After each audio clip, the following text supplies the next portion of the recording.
Melbourne oaks flood light cricket league season 1-ന്റെ the first hat-trick ജേതാവായ Muhammad Sally 46-ാമത്തെ മത്സരത്തിലാണ് ഈ ഒരു സുവർണ നേട്ടം.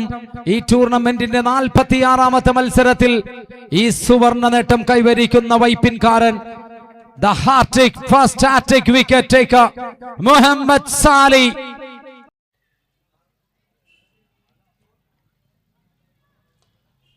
Chance and gone. The fielder Ashwin.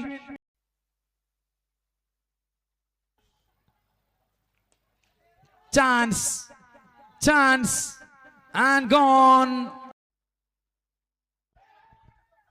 And hat-trick. The first hat-trick this tournament, Muhammad Sali.